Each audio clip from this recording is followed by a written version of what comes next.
The unprecedented pace of disruption and uncertainty makes leadership more relevant today than ever before. It is not position or power, but your leadership skills that help you to think in unique, creative ways. When faced with a crisis, a leader is forced to think and make critical decisions. A leader who empowers a team and gives employees accountability increases the effectiveness of an organization. John Maxwell says leadership is influence, nothing more, nothing less. Warren Bennis says leadership is the capacity to turn vision into reality. And Bill Gates says, as we look ahead into the next century, leaders will be those who empower others. Today, I have the honor of welcoming Jarrell. Jarrell is an agile coach and author who helps teams get better at doing what they love. He's heavily involved in the technology community, both as a highly rated speaker throughout the United States and as a syndicated author whose articles and videos have appeared on sites such as infoq.com, stickyminds.com, pluralsight.com, frontrowagile.com, simpletalk.com, and scrumalliance.org. When he's not mentoring Scrum Masters or product owners or helping early stage companies bring their products to market, Jeremy loves to write on all things agile. You can read more of his thoughts at jeremyjarrell.com, see his videos at Pluralsight, or follow him on Twitter. Welcome to this talk, Jeremy. Thank you very much, Sajid. It's a pleasure to be here. I'd like to begin by asking you, what do you think are 3 traits that a project manager or a leader should have to thrive in a disruptive economy? That's a great question. The 3 traits that I typically look for in leaders, especially in a disruptive economy, as you said, that we're seeing today, I think most importantly are adaptability. And that's really just because the world is changing. And not only does that mean not only that you as a leader have to adapt, but your entire team, your entire organization around you has to adapt to fit your market and to fit your evolving customers' needs. And those organizations that fail to adapt simply won't be here tomorrow. The next trait I look for is empathy. I think empathy has really gotten a lot of attention in the last few years, which is very encouraging, but there's still a lot of room to grow there. And when I look at empathy in the sense of especially leading a team through a disruptive change or in a disruptive economy, empathy is really about understanding how all the adaptability that I mentioned prior affects your team, affects the way your team thinks, affects the pressures that are on your team that you may not be immediately aware of, and then understanding what you can do to best enable your team in this new world. If you don't have empathy for your team is much less likely to succeed because you're not going to be creating the environment in which they can thrive. And if you don't create that environment for your team, then your organization as a whole is likely not going to succeed. And the last one is communication. And I think that probably doesn't come as much of a surprise for anyone from a project management, product management, or any sort of a leadership background. But I think the importance of communication across all styles, whether it's written, verbal, interpersonal, cannot be overstated.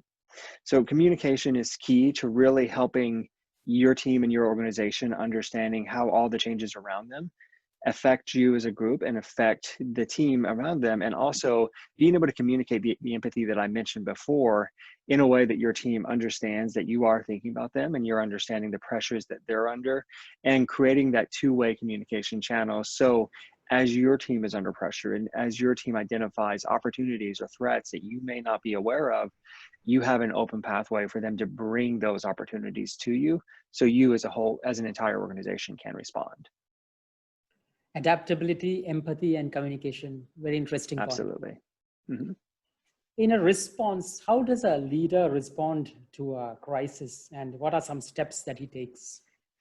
Yeah, I think honestly, the most important thing that I look for in a key crisis response in an organization is transparency. And that's because in the early days of a crisis, no one really knows what the answer is. No one really knows what the best path is to proceed. In most cases, no one really has understood the entire breadth of the crisis. I think COVID that we're living through right now is an excellent example of this, in the sense that, in the early days, a lot of organizations, a lot of countries really failed to recognize the full depth of the crisis. So understanding, not understanding the depth of the crisis, the spectrum of the crisis, you're in no position to really understand like what your response is going to be in the first few days. And so what I look for people to come back to is transparency and honesty with their team, and being able to having the comfort, be able to be upfront with your team and say, hey, we don't know all the answers. Here's what we do know. Here's how we think based on what we know it's going to affect us. But more importantly, here are the pieces that we don't know. And here are the things that we're unsure of right now, but here's what we're doing to try to respond and try to learn more as this crisis evolves. And the reason that's so important is that if you stand in front of your team and pretend to have all the answers on day one and pretend to understand every facet, every piece of the depth of the crisis, no one is going to believe that that's the case. And if you don't start your response with an open and honest, candid discussion, being transparent about what you do know and what you don't know, as the crisis responds and as you are able to actually formulate a response, your team is not going to believe you. They're not going to have that level of trust to follow you, because everyone is going to know that you are not upfront and not honest from day one. So transparency about what you know and most importantly, what you don't know is key, because it builds trust with your team. And it also creates the opportunities and it creates the space for your entire organization to work together to understand the crisis and how to best respond to it together as a whole. As a leader, how do you keep your team motivated and connected? And what can you do to support them during times such as these? I think times such as these are a really great opportunity to remind your team why you're there in the first place. So every mature organization should have a very clear and succinct vision statement, some sort of a North Star that really communicates to both the internal team members, your customers, your partners, why your organization exists in the world. What is the value that your organization is hoping to bring to the world? And in times like these, this is a great opportunity to kind of pull back to that key underlying vision and help your team understand, or remind your team, this is why we're here. This is why we built this organization. This is why we brought individuals such as yourself on. And this is what we're trying to achieve. And then put that in the context of the crisis of, this is what this overarching crisis means to us, or this is how this, might affect us, or more importantly, this is what we can do to help. This is, these are the skills. This is these are the opportunities that we have as an organization to actually add value in a time like this. But the key is to really remind everyone why they're there and why they're going to work every day and why they're showing up every day. So everyone has this opportunity to kind of reset and think about like how they can best help. It's very, very easy to get lost in the details in the midst of a crisis, and having the opportunity to step back and remind everyone why you're there in the first place and why your organization exists can be very helpful as a focusing function. If you look at your career, what do you see as one of the big challenges that you have faced as a project manager, as a leader? That's a very good question. One of the ones that have really stuck out to me was I was working for a startup consulting firm several years ago, and I took over a project with a very early stage company. And shortly after I took over the project, we tripled the team size. And that, while on the surface, seemed like a great opportunity to be able to get a product to market very quickly and to get feedback and get validation in the market as quickly as possible. Anyone who's been in that situation realizes that the reality of that situation is generally much, much less rosy. So one of the big challenges that we had was really communicating with a client, who in this case was an external stakeholder, who was paying for that team, and helping them understand that, frankly, simply because their spend had now increased by 3x because we had tripled their team size, the output was not going to go 3 times faster. Like we were not going to be able to get into the market in 1/3 of the time. We were not going to be able to get 3 times the product into the market for the first launch. Like, and for someone who's this is often surprising for some, you know, for an individual, or for, you know, people that don't come from a technical background and haven't lived through this.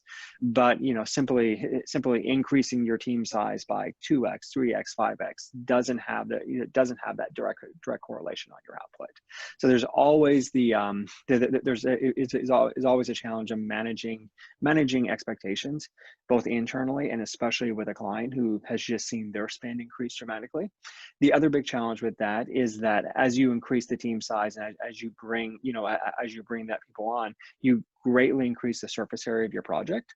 And in that case, I was a single project manager with a team of about 20 people. Keeping those people busy and focused on meaningful work proved to be very, very challenging, especially in a very, very young product where the market was not yet defined. The product itself was not well defined, because we were, you know, by definition, it was a startup. We were learning as we were going.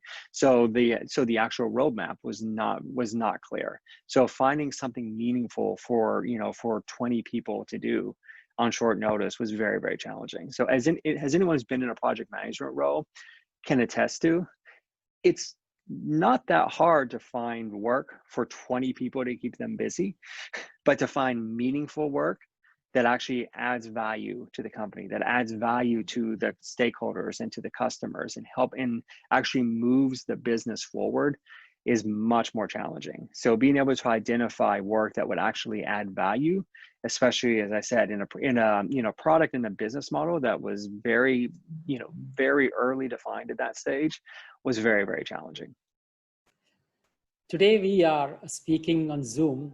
We have Skype, Google Meet, Slack, WhatsApp, and all tools out there. So we are moving from a localized setting to a virtual setting. So how does a leader lead effectively in such a virtual workplace? Yeah, that's a great question, especially right now. Yeah, and just for our background, my team has been effectively full-time remote for about the last maybe 5 to 6 months now. So we had definitely, and we're partially remote beforehand. We were typically co-located 3 to 4 days a week, and then remote the rest of the time, and then we made the shift. So there are a couple of things I can definitely add there that I think I've seen that have worked well. The first thing that I would say is, even if you're building a co-located team, think of that team as remote first. And what I mean when I say that is that as you're building the way of working with the team, as you're building the team's project stack, the communication infrastructure, whether that be Slack, Zoom, Jira, whatever the team is using to communicate and to actually stay in touch, build that stack with an eye towards remote first, because you want to set yourself up for the position that maybe you have a key team member, like one of your stellar members of the team, who loves being a part of the company, has been a great contributor, and suddenly for one reason or another, their spouse takes a job in another city, and they have to consider leaving the company or leaving the team. You want to be able to have the opportunity to bring that person in and say, like, still allow them to contribute as a remote member. You want to be able to set people up that, for whatever reason, if their child has a doctor's appointment, if they have car trouble, or they're unable to get to the office one day, they can still be just as effective remote as they are in the office. And the reason I think this is so important is that many companies do consider these things, but they don't consider them until that opportunity starts. And then that person who's remote is always at a disadvantage. That's when you find out that your video conferencing doesn't really work and the person on the phone can't hear anything.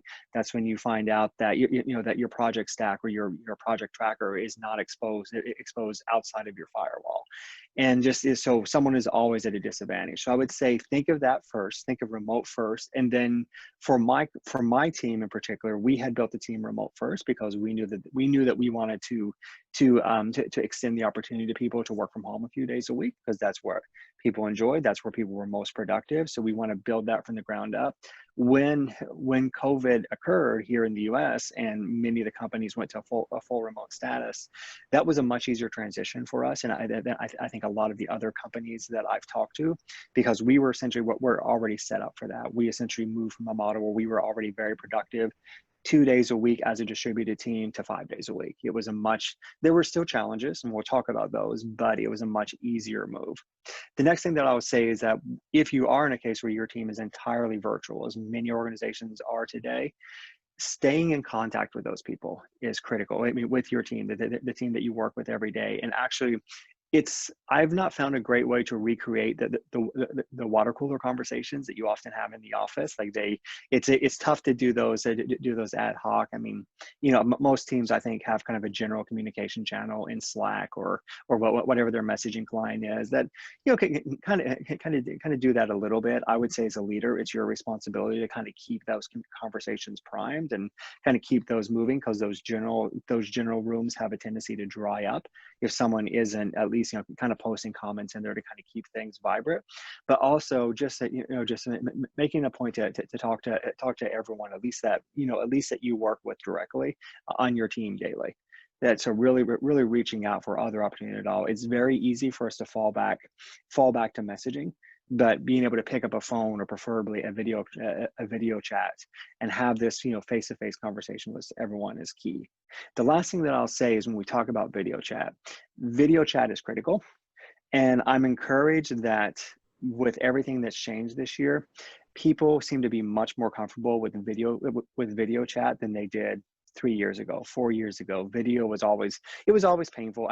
I think the tooling has matured a lot, that it's not near as much of a challenge to spin up a video chat as it used to be. But even so, it was very tough to kind of get people to turn on their cameras, to get people to really participate. And I think we've come a long way, that people are much more comfortable, much more accepting of the fact that, hey, we're going to turn on our cameras, we're going to turn on our webcams, because having that video on is critical. There's no communication, there's no replacement, to be clear, for face-to-face communication, being across the table from someone, being in the same room and picking up on all the subtleties of their body language, their posture, the way they're carrying themselves. That video chat does go a little bit to replace, but it's still not there. But still, video chat is far beyond simply being on the phone with someone. I'm often amazed how challenging video chats still are, just to get the timing right and not step on someone as they're trying to talk, and really kind of understand like the subtleties that's happening. But it's so much more powerful than being on the phone. And to that end, the last thing I'll say about that is that we're on Zoom here today. I think that a lot of companies are using Zoom. My teams use Zoom. Zoom's default is basically a single view with all the attendees of the meeting across the top, and then the speaking view focus on the center. The biggest advice that I would give, or the biggest kind of Zoom pro tip that I would give to any leader, is the first thing you do in any meeting is to turn on what's called the gallery view, where it spreads the entire team evenly across your screen. It'll still highlight the person that's speaking, but you can then see everyone at once. And the reason that's so important, and it took me a while to learn this, but the reason that's so important is that if you have a particularly large meeting where you have 15 or 20 people in that meeting, and you have essentially the speaker view turned on, the only person that you're really seeing on a regular basis is the person who's speaking, or are the people who are regularly contributing. And it can lead you to believe that your entire team is very engaged, and that your entire team is supportive and is on board with the path that you're laying out. But the challenge is that if someone has hesitation, if someone has concerns, and they're not comfortable bringing it up, and they're not speaking in the meeting, you never see their face, because they're off screen somewhere. You can never read that. So being able to see everyone at once in a 10 or 15 person meeting, even if only 2 or 3 people are regularly speaking, is key, because it gives you the opportunity that you look for as a leader to be able to identify someone who may be having concerns or may be having thoughts, and to bring them into the conversation. It's the same thing we do when we're co-located with our team, and we're standing at a conference table, and you're looking around 10 or 12 people, and you might notice that 2 or 3 people seem very on board and very supportive of the decisions that are being made, but you see 1 or 2 people in the back that have hesitation, and they're just not bringing it up. And that's one of the arts that you learn from communication as a leader, is to be able to identify that, recognize that, and bring that out in a way that that person's comfortable, because they often, in my experience, have great points that I hadn't even considered. And to be able to bring that into the conversation and make it add value.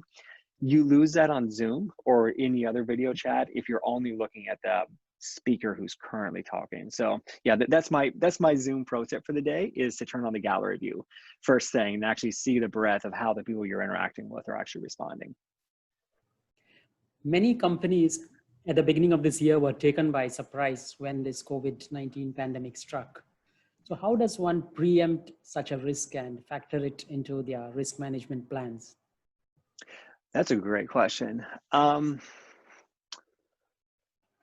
So I personally, I don't think that we can preempt a risk such as this. I mean, I look at I look at COVID-19 as the definitive example of a black swan event. There was no way that we could have predicted this. And even if we could, and and I think there were cases, we definitely had signs, in the latter quarter of last year, but even so, I mean, predicted the scale of this, the impact on the economy, the impact on the market, the impact of how everyone's way of working, even thinking about the fact of being able to, like, okay, well, so many companies are going fully remote and we're working with distributed teams. It took us weeks to understand, understand the impact of that. My wife and I have 3 young children, and so 2 of them are school age. So it was the next step of that, of like, okay, well, now I'm going to be working from home for the foreseeable future. Now our schools are closing, our children are now coming home, and we're homeschooling alongside our jobs. So there's just so many things that I don't think anyone could have seen coming and predicted. So when I think about when I think about risk management, I think of risk management in one way. I think of risk management not necessarily focusing on known risks. I do think that setting down with your team and essentially having a brainstorming session periodically about thinking about, like, what are the risks that we can think of? Like, what are the risks that we see coming? I find those conversations yield very good output for a very localized problem space. So thinking about in the sense of the product, thinking about the sense of a feature, thinking about a new line of business is often a great one. As we move into a new market, what are the risks associated with that market? What are risks to our current customers? What are risks to partners that we may have established? What are, just things like that? What are risks to current revenue that, are we risking cannibalizing an existing revenue line that we have today? So there are things like that I think is very, very important. And I think risk management can be quite simple. Like I often work through what I call a pie framework, where we essentially make a list of risk. We measure on a scale of 1, or we subjectively rate on a scale of 1 to 3 the probability of each risk. How likely is this to even happen? The impact of each risk, like what is the effect, or like what is the effect on us of an organization as it does, and then we essentially multiply each number to get the exposure. And then typically anything 6 and above, we at least have a set of plans to think about, like, to bring to the table when this happens. So we say, like, hey, if this risk is to come to pass, here are some ideas that we can at least bring to the table. And so we have that conversation to start with. Like the way I often think about that is that like the best way to build or the best time to build your fire escape plan with your family is before the house is on fire. Like, once you see the smoke, no one is going to sit down and think about, like, okay, well, what's the best fire plan? So like I like to at least do that for some simple things. But like I said, that the challenge with that is that it tends to bias you towards your known risks. And I think while known risks are important, that does nothing for the unknown risks, like the black swan events that we're talking about here, that no one really would have foreseen. And I think the best thing that you can do with that is really just invest in your level of transparency and your trust building with your team itself and with your organization as a whole. And that is a very, very long-term ongoing process that never ends. That's not something that you do in a weekend offsite event at a winery. That's something that you invest in, almost like political capital, and you build by 1,000 little actions every day with the people that you depend on. And the people that depend on you, and show that you're thinking of their interests, at heart, and think that you understand to the best you can what they're going through, what their challenges are, whether that be outside of work, a family situation, a personal situation.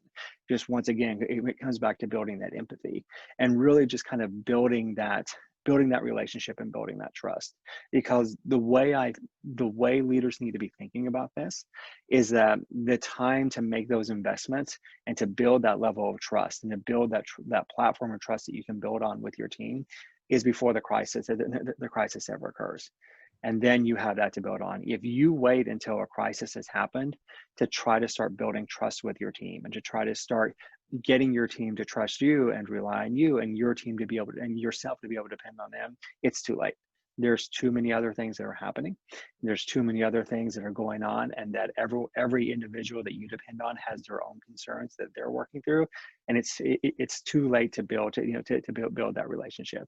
You essentially have to go with what you've got at that point. So, like I said, for known risks, I mean, there are some really nice risk management frameworks out there. They can be pretty simple. I absolutely think it's an excellent exercise to go through. It's the common phrase that we abuse all the time as product and project managers about plans are useless, but planning is invaluable, and there's all the variations of that. I think there is something to that. I like that phrase a lot. I think of risk management the same way. You're unlikely to encounter many of those risks that you lay out, but it does at least broaden your way of thinking, and it equips you with a tool set that when similar risks occur, you're better equipped. But the other side of that is the known risks, and the only way that I've really found in my 20 plus careers as in the technology industry is to really handle that or to prepare for those known risks is just by building trust and building a relationship with your team. So one of the themes we've talked about a lot today is when those things come to pass, you have that level of trust with your team that they can believe you or that they can trust you as you do your best to formulate a response. What do you see as a future for project managers?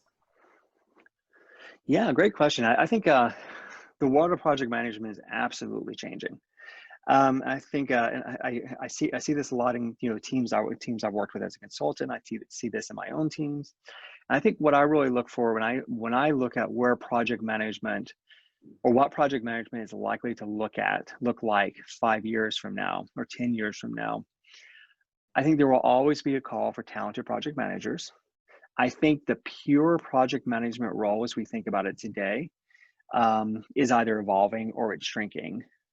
But I think there's always going to be a call for pure talented project managers, but I think a lot more of this role will start to evolve into one or two directions. I think in one direction, we'll see a lot of people we think of today as project managers who are very skilled project managers evolve to more of a product management role. And the reason I think that will happen is as organizations are being squeezed, as organizations are being asked to do more with less. It's rare to talk to anyone in this industry who is not doing not doing more today than they were 2 years ago, or is not having more asked of them today than they were 2 years ago. So I think as there's more and more that's asked of this role, I think one of the places that we'll see that asked for is that project managers today are often tasked with, here's a vision, here is a strategy, go forth and execute this strategy with your team.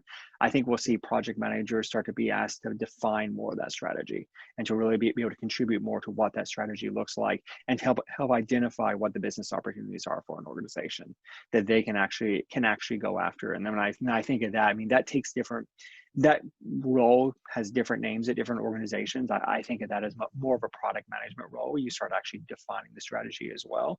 But I think we'll see more of an evolution towards that. But I don't think it's a shift necessarily away from project management. I think it's more of a growth vertically, where today a lot of people who are project managers and are responsible for the tactical execution of these strategies will now, in addition, start to be asked to define strategies or potentially identify new opportunities and formulate the strategy for them.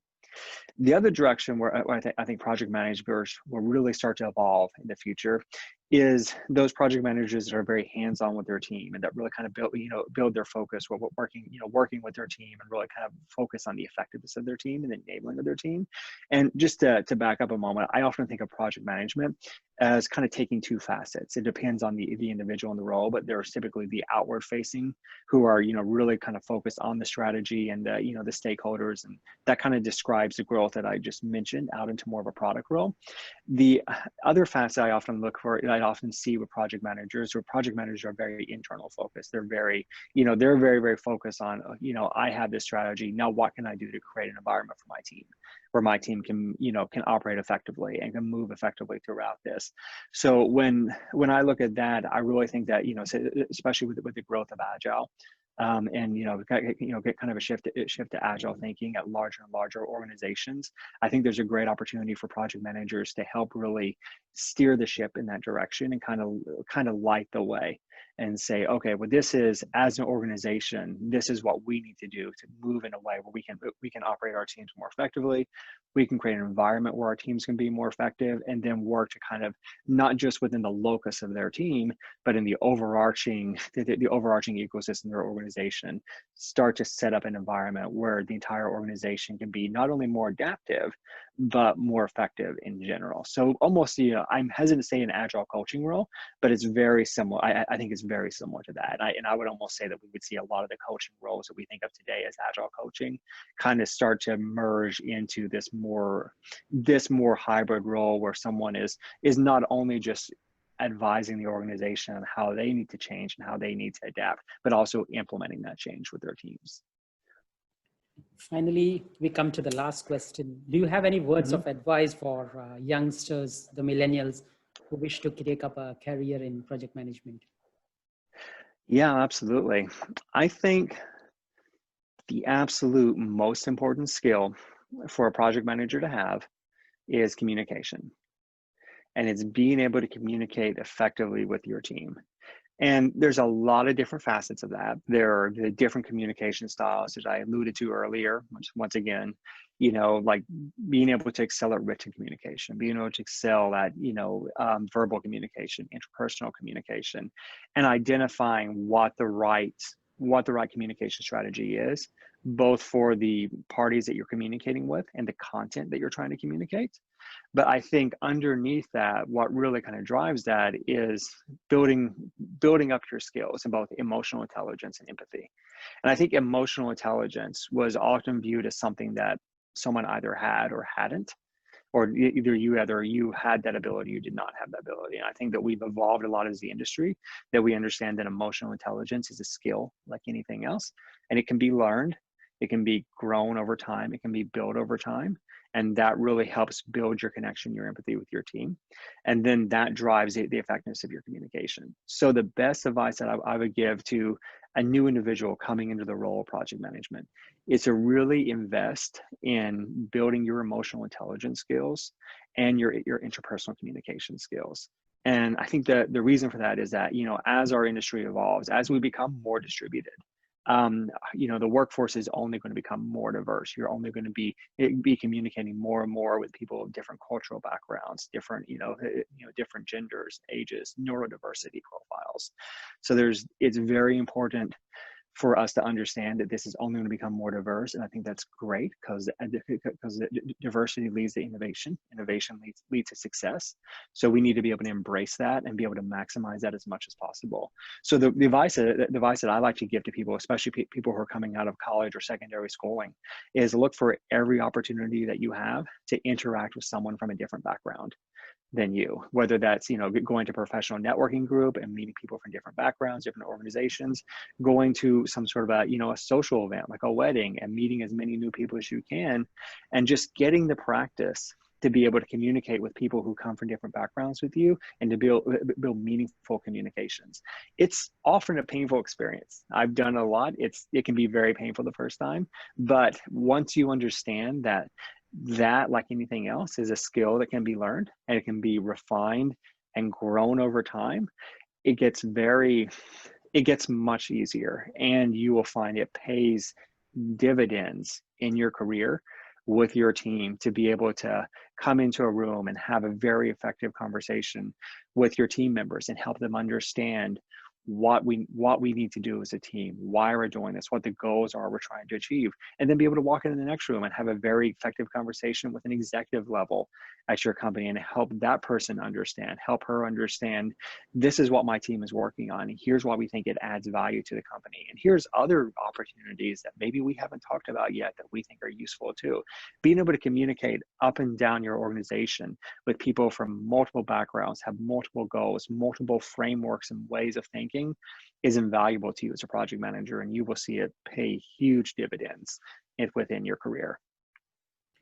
Jeremy, thank you so much for sharing your insights on the questions that I posed to you. It was an eye-opener for me, and I'm sure those listening to this talk will benefit from it. Thank you so much. Thank you very much, Sajeev. It was an absolute pleasure being here, and I'm looking forward to hearing what everyone has to say. But thank you for the opportunity to appear.